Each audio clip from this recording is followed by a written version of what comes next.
live in 3, 2, 1.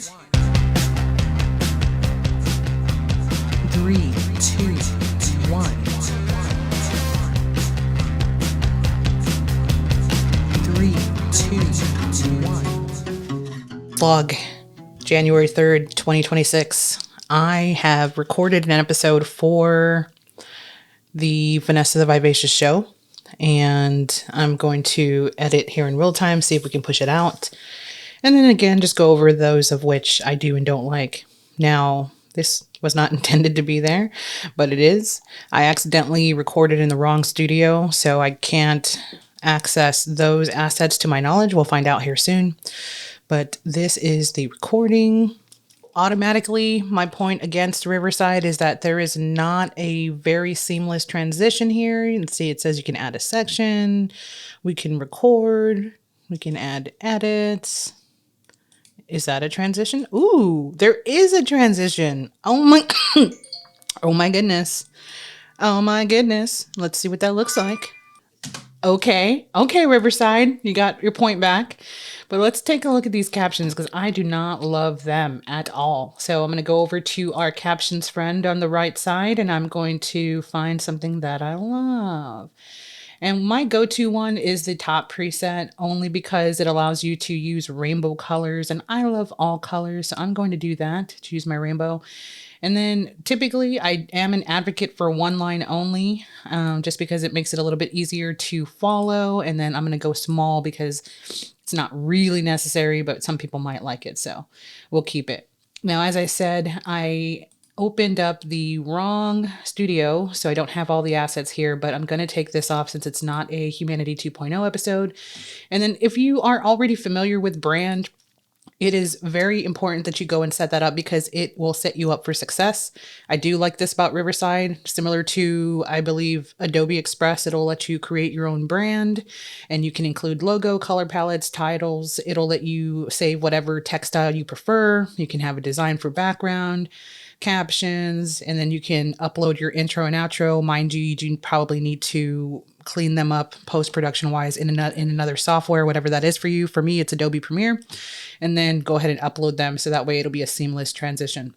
That being said, I do not have that particular logo here. So let's see if I can maybe go into assets and upload it. Let's go take a look at our uploads and see what's over there. So we've got these guys. And it will save videos. So if you upload things, it will save them. And it is very nice, especially when you're putting in maybe a video or some kind of transition. That is pretty cool. So let's see. I don't believe I have anything, but we will take a look and see.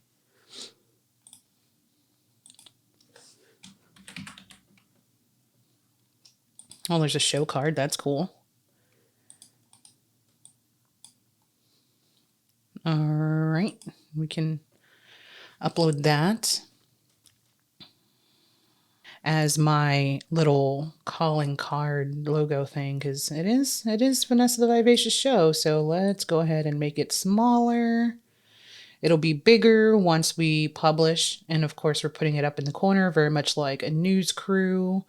And I'm just gonna throw that up there. And then I like how you can use the arrow keys if you need to for precision. You can use your arrow keys with the item selected. I'm just going to put it there for now. Now, what I do not like about Riverside, and I've gone over this before, or I guess an opportunity rather, would be to remove the green screens. We can't do that to my knowledge.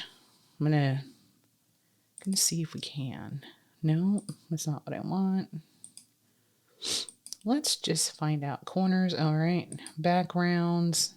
Edit background. So we have all of our pre-selected backgrounds, of course, or you can use color. Let's do the fun colory one, this guy. All right, sweet. So we are set for our background. Looks kind of funky, but whatever. Okay, so we've got our captions, we've got our logo, we've got our background. We cannot remove the green screen, which makes me so sad. I really wish we could. Maybe there is a function for that inside Riverside. We will have to explore that further. So maybe we'll take a look at that and see if it's actually possible. That is an opportunity for us, getting that green screen off. But anyway, I digress. Let's check out this episode. I'm happy with the episode. I didn't mean to watch the whole thing, but I'm happy with it. Happy with the transition to the outro. It's very tight. That's exactly what I would want. And if only we could change that one thing. The green screen. It's just, I want to change it so much. Riverside. Question. Riverside. How can I get rid of that green screen for this video to make it flawless? If you guys have an answer, please let me know in the comments. If you have an answer in the comments while using Riverside platform, or Riverside, if you can tell me how to remove that green screen, I would be so immensely grateful to you. All right, but we're just going to publish as is, all natural. We've got everything. We got music, intro, backgrounds, titles, captions, blah, blah, blah, blah, blah. Well, maybe not titles, but I'm just going to change this for my own peace of mind. Dupe. 26. That's the second time I've done that today. All right, so let's go ahead and export this bad mutta. Wait, was there anything else that I wanted to use? I don't really have time for that. So we're already exporting to my, no, we didn't. Sorry, I lied. Remove. Okay, so we're exporting now. What I love about Riverside is that it does get you over to your exports, and then you can make your magic clips. Ooh, it's got 15 of them waiting for us. How amazing. Wow, Riverside, you should have. Okay, plus for Riverside, your magic clips and your magic episode and your hooks. Amazing, amazing. They have such great hooks. They really do. I hate my face. I hate my face. Oh, I'm working out. I'm trying to lose it. I can do this. Oh my God. All right, let's just watch this real quick and let's not look at me. Cool. Lots of cool stuff in there. All right.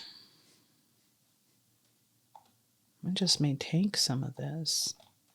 One thing I also don't like on Riverside is that while you can crop this to make it smaller and move it left and right, you can't move it up and down, and that's annoying to me. Just a wee bit. Just a wee bit. So right now we're going to upload this tutorial video documenting that you're watching, and then we're going to include it or publish separate from this guy.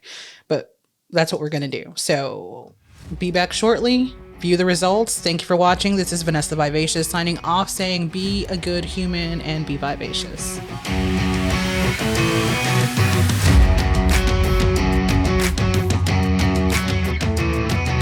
And we are live in 3, 2, 1. 3, 2, 1.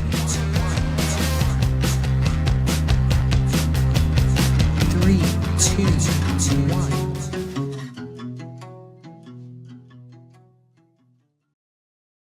Hey everyone, happy Wednesday. This is Vanessa the Vivacious coming to you from my home studio. So I declared that on Wednesdays I was going to record a special episode for not just Vanessa the Vivacious show, but also for Humanity 2.0. As you can see, I'm not wearing any glasses because the reflection from the natural light kind of gets in my eyes. And so I decided, let's go a la carte today. Let's not have any glasses. If you've ever wondered what I look like with no glasses, here it is. On today's episode, I just wanted to talk about a couple different things, nothing too serious, but just to kind of get our feet wet back into the groove where we once were. And so we're going to do just that. If you're in the year 2026, welcome. It's New Year. It is a new year, brand new you, as they say. And I think the people that hate on people that say new year, new me, I think they're just jelly because they're just not willing to do the work. So if anyone's telling you don't say new year, new me, tell them to be quiet. Tell them to be quiet in whatever pejorative way that you wish. So again, welcome. Super, super happy to have you here and to be here. It wasn't very long ago that I was recording from my living room in a very small apartment that I loved very much. And I was using a microphone that was the size of a Q-tip. So this is a huge upgrade. But I will say I had some of the most fun times learning how to podcast and learning to adjust my sound, learning to adjust the music, because it is an overkill when you have music that's so high on top of you that your audience cannot hear you talk. And so in that case, music can definitely kill you. So picture it, Sicily, 1960. I'm kidding. Picture it, apartment style, 2012. I think I've talked about this quite a few times in other past episodes, but for those of you that are new, I talked about starting the podcast and the reasons behind it. To my surprise, every time I tell the story on how I got started in podcasting, it kind of takes me back, like mentally, visually takes me back in time. And then I also find out new things about myself as to why I started. For example, when I started, I was just full of information, some of it useful, some of it not useful, but I just wanted to talk and I wanted someone to hear it. No, I had friends, of course, and I had a partner at the time, but I don't know, there was something that I wanted to say and I didn't know where to put it. And to honest God, like I don't know where or how the idea to start a podcast really actually came from. All I know is that I was listening to Ira Glass, This American Life. A friend of mine had introduced me to him, and I just thought, my God, what a profound human. But there had to be something in there that kind of stirred something in me, and I had no idea. So whenever I decided to buy my little microphone, whenever I decided to utilize Spreaker FM, Spreaker, shout out to them. They were the first platform I ever used, and they're still around to this day. So that is mighty impressive. And they're actually getting a lot of new features. So if you don't know where to start, I recommend Spreaker FM. Very friendly for people that don't want to pay upfront, and you get some time to really navigate the ocean, as it were. But now since 2012, there are like ridiculous platforms, right? You have Buzzsprout, you have Podmatch, you have Riverside, you have all of these crazy platforms that can do so much. And then also for like editing, video editing. I mean, I remember back when Avid was the only thing that could be accessible, and that wasn't accessible to us. That was accessible to everybody in Hollywood. And then same thing goes for Windows. Windows Movie Maker, I shit you not. And it'll probably date me, but Windows Movie Maker was the first video editor platform, not even a platform. It was the first video editing tool I had ever used, Windows Movie Maker. I remember I made a very small short about this boy who falls asleep and he travels into outer space and he sees aliens and he agrees to help the aliens because they have to save their planet. And then, they fight this big war. And then the boy wakes up in bed and he's like, did this really happen? And then the alien comes down from a window and he's like, yeah, mate, it really happened. It was interesting to say the least, but the music behind it was Radiohead. Can't remember which song, but that was like the first little movie, I suppose, that I actually made and finished. It was so funny because like shortly after, the computer couldn't handle all of the visual graphics and such. And so it just like died and the computer died and the project was deleted. But back in those days, I didn't really care if it was deleted. In fact, I welcomed it because I just was not ready to share my work with anyone. And if I did share my work, it wasn't for very long. So a lot of my previous work that I did back then is all gone. But I'm okay with that because I wouldn't want to see it myself anyway. Moving forward, Windows Movie Maker, man. Telling you, if someone ever tells me Windows Movie Maker, if anyone ever says that, I'm just going to like glaze over and think about the past, After this period of my life, I thought that I was going to be a classical musician. I played flute since I was 13 or 12, and then I worked so hard that I would put my hands in the freezer after 2 hours of practice and then go practice for 2 more. So I was practicing like 4 hours a day forever. And it was so important to me. And the work paid off. It really did. I was first chair forever and a day. And then I was a section leader in high school marching band. I was first chair always in concert season. And then I also won the coveted band scholarship. So I really did a lot with my talent. But because I practiced so hard, I couldn't go pro, my hands started getting kind of arthritic and I just couldn't keep up. So I knew at that point that I wasn't going to be a classical musician and travel the world and play Vienna, play everywhere the Air Force travels. That's what the goal was, get into the Air Force band and study music in crazy countries and play all over the world. That's the life. But that wasn't going to happen for me. So I was kind of sad. And then I went to my class, which is, I think it was like film studies. And I remember sitting there and thinking, oh my God, my goodness, you're telling me that you can take these stories from inside you and you can translate them visually. and you can create something that makes someone else laugh and someone else cry. And what you can do that for a career, you can do that for life. You can fulfill whatever it is that's inside of you. That's insane. And so that's where the love for filmmaking and storytelling began, was in high school. Even before that, when I was in the second grade, I used to write stories for my classmates, illustrate these books, and I'd write the stories. And they were never the same story or continuations or part 7 of 9 or anything like that. They were just all brand new individual stories that I wrote for my classmates. And it got to be so much that my teacher made a library for me. And so I was a published author in the second grade, supposedly. And I remember meeting an actual author, a poet. He came and read to our class. And I don't know what grade this was, but I was so inspired and was so ready to like learn from him and just gather some inspiration for my future career as a writer. And he turns to me and he says, "Don't do it." I'm like, "What does that mean? What do you mean, sir?" And so he said, "Don't do it." He said, "Do not become a writer because you will fail, but you'll hate it. You'll fail. You're going to fail. You're not going to make it." I don't know how a man can tell a little child that particular message, but he did. He was like, "Don't do it. You're going to hate it. You're going to fail." So I thought, oh, okay, then plan B. And I regret listening to him because I mean, I still wrote. I still wrote my stories.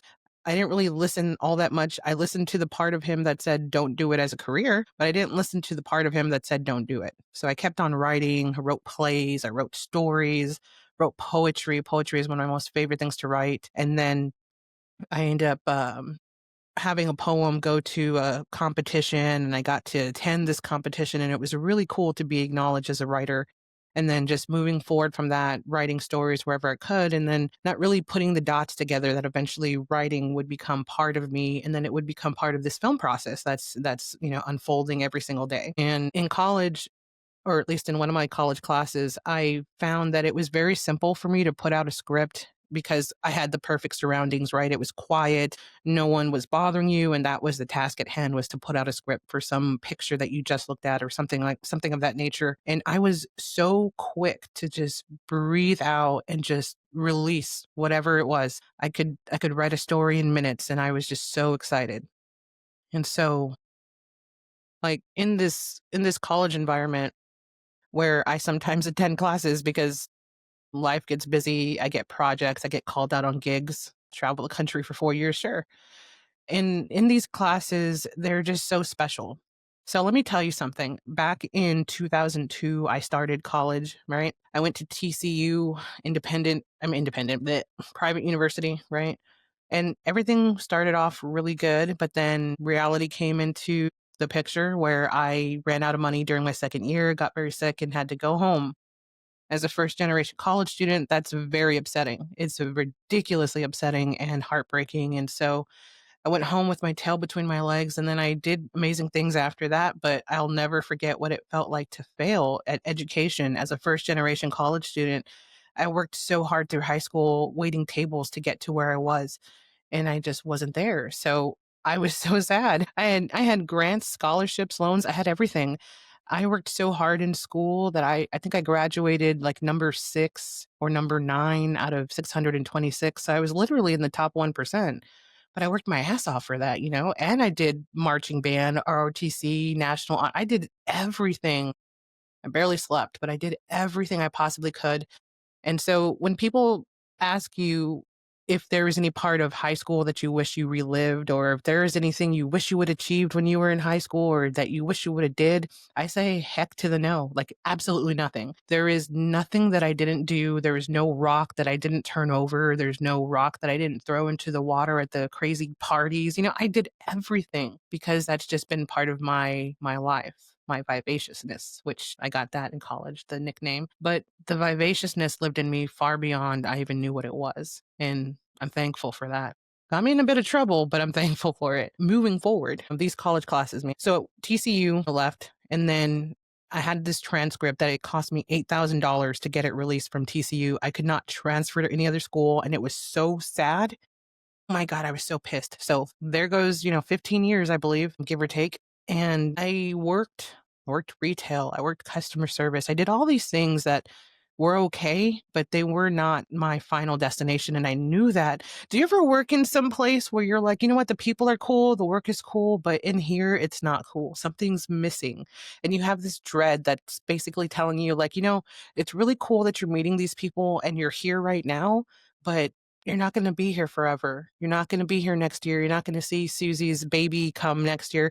It was just this weird feeling inside telling me, like, you're not going to be grounded here. You don't put roots because you're not going to be here very long.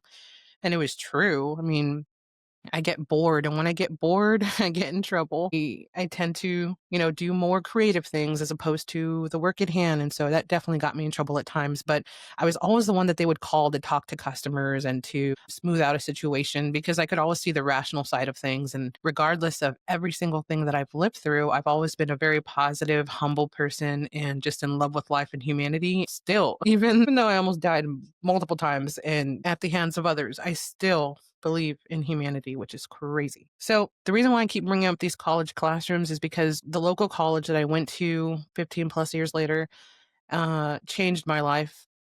The instructors changed my life. The students changed my life. The work changed my life. And I figured out that there was more to me than what I think, right? There's more to us than what we see inside and outside. There's more to us than that we will never see. But if we listen hard enough and we focus on the people that we interact with, we can see those parts of ourselves and be surprised. So that's something that I challenge you to do, is that when you talk to somebody and you listen, because you should be, right, actively listening, but when you listen, also listen to yourself and what it is that you're giving them, because there's a very telling truth about what it is that you give to someone else. There's a reason why you're telling them that. There's a reason why you're telling them that you're sad or that you're happy or that you're in love. Trust me, you will learn more about yourself that way. Back to the college place. Yes. So this school, it was one of the Dallas colleges. It's called Northlake. Shout out to the professors there in the TV broadcasting department. They have this crazy studio, this beautiful, beautiful, beautiful television studio. And I'm telling you, when I walk in there, every time, doesn't matter. I mean, I've been going there for a few years off and on, right? Every time I walk into that studio, I feel this like wave of electricity. And I'm just like, I'm home. I'm home is what it is.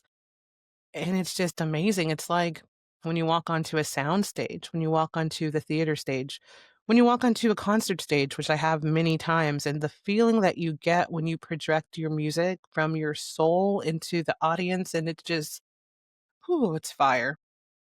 Yeah. So I've been extremely fortunate to do quite a few things. I've been extremely fortunate to understand that I'm not done. I have been extremely fortunate to be blessed with talents beyond my comprehension.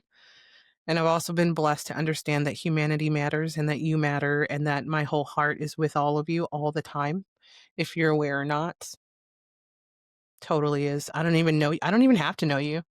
I can stand there with you for a second and listen to you and know the good person that you are. So hopefully that is portrayed in my movies and in my podcast and in all of my work. They say, and I don't know who said it, but I say it now, to know me is to know my work. So if you want to know my work. I'm sure everyone had a wonderful New Year's Eve. If you didn't, that's okay. So hyped up anyway. If you got to spend time with family, you are so lucky. If you got to talk to your family, you are so lucky.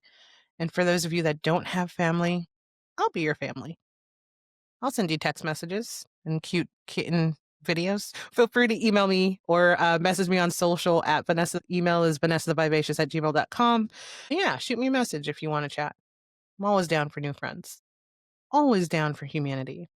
And who knows, maybe one day you'll join me on a film or in a collaborative effort for writing or videography or video journalism. Who knows? Who knows? Maybe you'll be one of my actors. Who knows?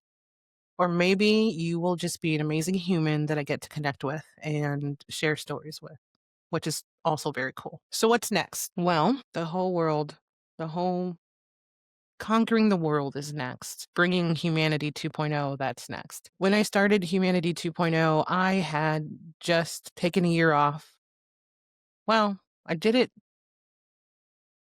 I did it during the year off, but then I paused. I don't know. I'm terrible. I'm notoriously terrible with times. But what I can tell you is I spent 4 years working with an amazing company doing video production, video journalism, content creation, brand content, all that stuff. And it was rewarding and wonderful, but I didn't really get to work on my own stuff. So after that 4-year period, I got burnt out, took a break. And when I was ready, I started working on things little by little. So I want to say that I started working on Humanity 2.0, probably like October 2025, I think, not sure. And then started putting together the podcast, and I knew that I wanted the video series. And with the video series, I knew that I wanted the podcast because podcasting is in my blood. And I was ready, I guess, but I knew I was ready. I have never worked when I wasn't ready, which is good and bad, but I definitely needed to get back to my origins, right? My creative origins. During that year off, I took a corporate job because I was scared about going back to freelancing. And that was the worst thing I could have done. It was the worst. A lot of pain, a lot of bad experiences, a lot of judging myself and not feeling like I could do everything. It was hell. It really was. But then one day I had a dream. Or no, I didn't have a dream. I woke up. I woke up from being asleep. I woke up from one of the thousands, but one of the many tireless nights of next to no sleep. Had nightmares about work, thought about work while I was waking up, just terrible, like work inundated thoughts. It was awful. And I remember being so mad at myself and saying, if you were to die right now, right freaking now, would you be happy? Or would you be upset that this stupid job, this thankless, stupid corporate job is what you were doing right now? And I remember telling myself, like, yeah, I would be so effing pissed that this is what I was doing. I've led a crazy life, a crazy, vivacious, on fire, all the time, crazy experiences life. To have a stroke at my desk working customer service on a phone that's thankless for a corporation taking from people that doesn't give them back anything? What? No. And so I quit that same day. I wanted to quit for a while and I didn't know how. But then that day when I quit, I just winged it and I figured it out. So I quit and never looked back. That's one thing I don't do is when I leave something or quit something, I don't look back. And I've been going at this almost not every day, but just about every day, as strong as I possibly can, making connections, working hard, letting the work speak for itself. And so here we are in 2026, and it will be an amazing year for all of us. When it's the end of next year and come back here, come on back, watch this video again. And then tell me in the comments how the year went for you. This is Vanessa the Vivacious signing off. Hope you have the best day of your life. And don't forget to be vivacious. Join us next time on Vanessa the Vivacious podcast. And don't forget to be vivacious.